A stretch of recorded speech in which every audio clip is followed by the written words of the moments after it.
Is it time for recess yet? I'm so glad you found time to join us here on the Childcare Director's Chair, where Erica Sacoccio shares her best practices that she's refined through her passion of directing childcare centers over the last 23 years. From parenting interaction, systems to save you time, money, and stress, to profitability. She shares it all from the Childcare Director's Chair. Hey guys, it's Erica here, and I wanted to do a little check-in today. And typically my podcasts are, very positive and very insightful and thoughtful and always so solution-based. But it is no secret I am a human too. And I am tired. And I know you're probably really tired too.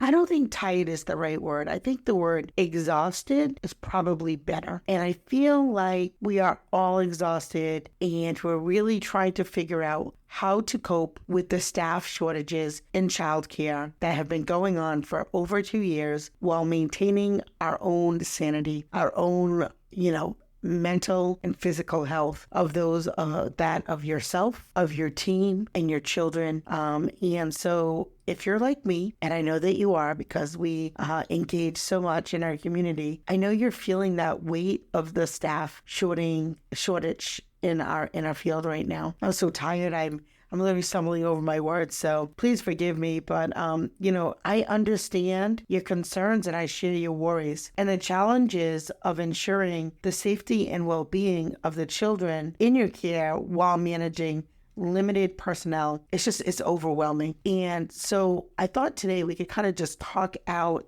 maybe offer some guidance. I certainly don't have it all figured out, but just, talk about some things that might help you cope through the crisis while keeping, yourself in a space where you're okay. So let's start with communication. So we all know communication is key. And I know it's really hard for us as leaders to admit when we need help. But I do think openly addressing the issue with your staff, also your parents, and if you have stakeholders or board, and let them know that you are aware of the situation and that you're actively working towards a solution. And I feel like if you have that transparency, it really can help you gain their support and understanding during this challenging time. You may even be able to come up with some ideas on how to close some of those gaps in the staffing. You really want to make sure that you're prioritizing your staffing needs. So evaluate your current team's strengths and weaknesses and identify the areas where additional support is most critical. So for us at our school, lunchtime can sometimes be a challenge, especially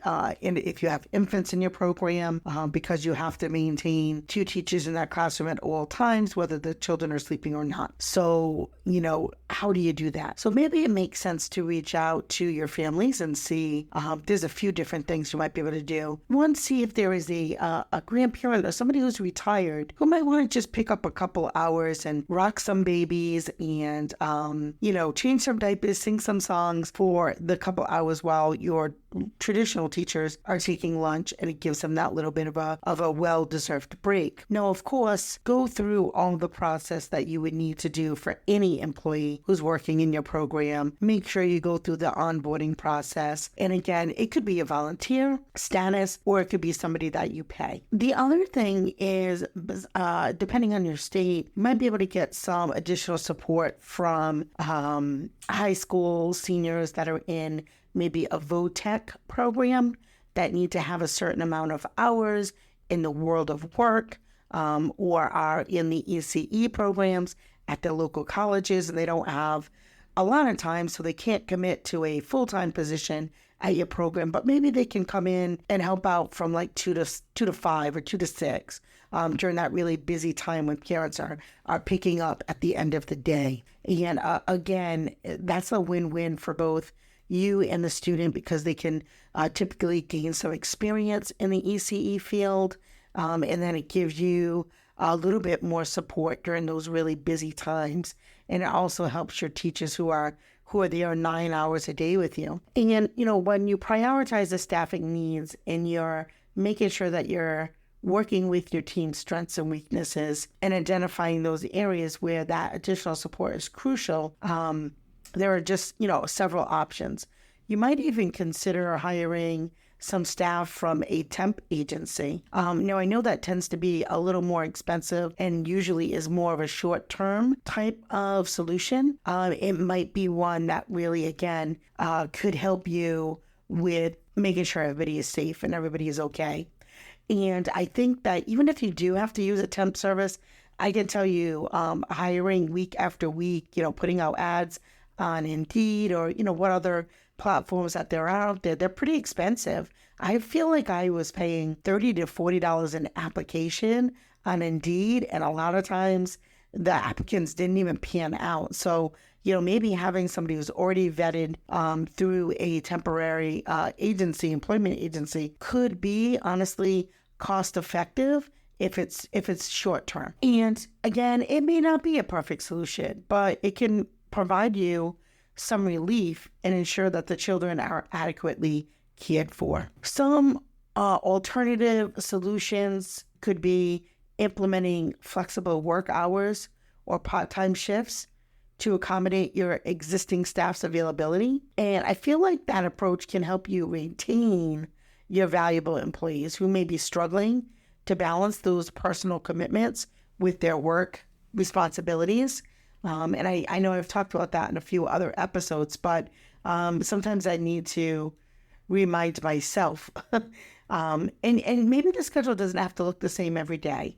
Maybe you have some staff who will work longer on some days and then shorter shifts on the other days to avoid burnout. And, at this time when we're, in such a crisis, one thing that may kind of fall to the wayside, and I think is almost a detriment, is investing in professional development opportunities for your team. And providing ongoing training and support can really help empower your staff to take on additional responsibilities and fill in where they're needed. And this not only enhances their skills and also boosts their confidence, but it also leads to more resilient and adaptable workforce.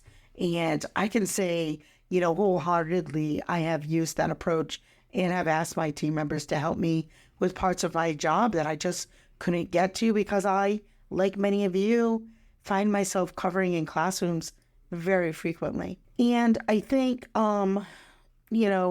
we have to be okay with letting some things maybe that are not a priority slide a little bit.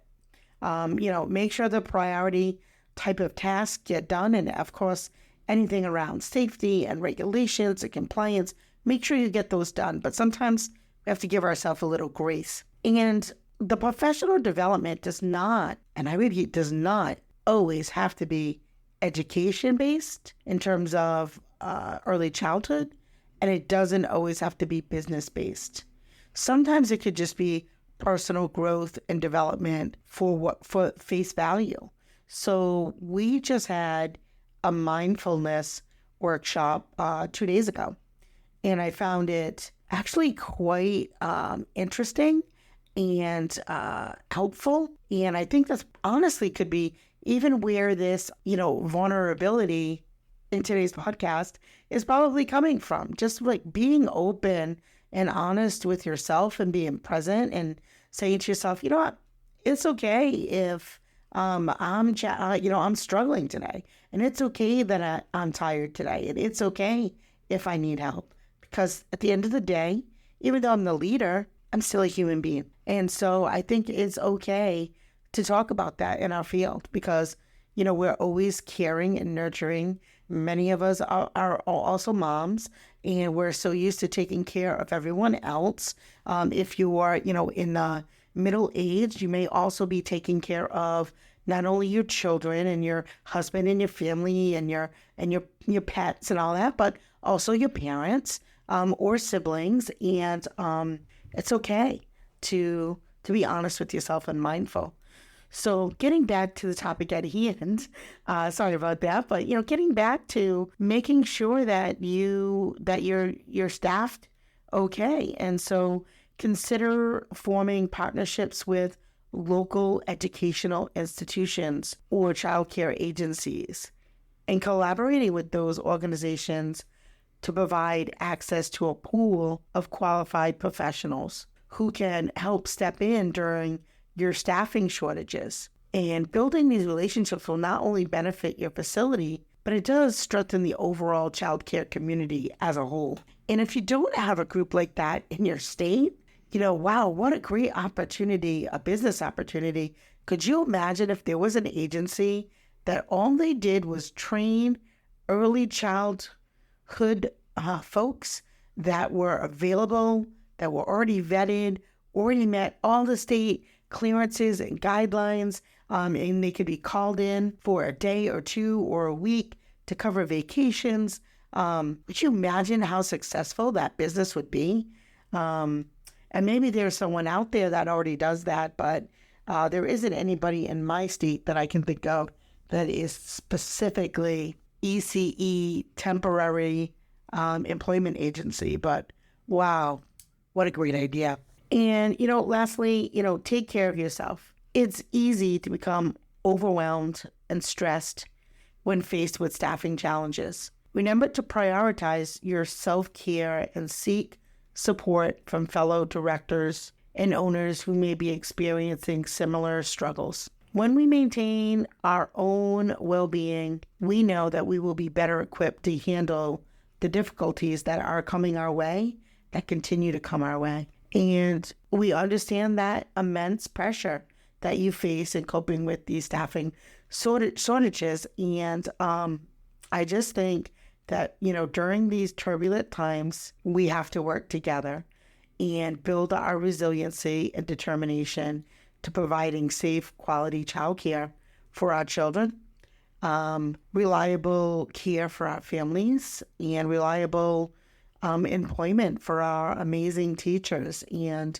so we all have to work together. So don't be afraid to let people know you need help, and don't be afraid to be vulnerable, and don't be afraid to collaborate and, do some things that will put you in a better position. So sorry if this is a Debbie Downer podcast for the day, but these are real conversations, and I don't want you to feel like as you turn to all these folks in the ECE field and they say they have all the answers. If they really own a center right now and understand what's going on right now, they would be honest and say they're tired too. So on that note, thank you so much for tuning in. I know that you guys are also busy, and the amount of time that you spend with me is so valuable to me.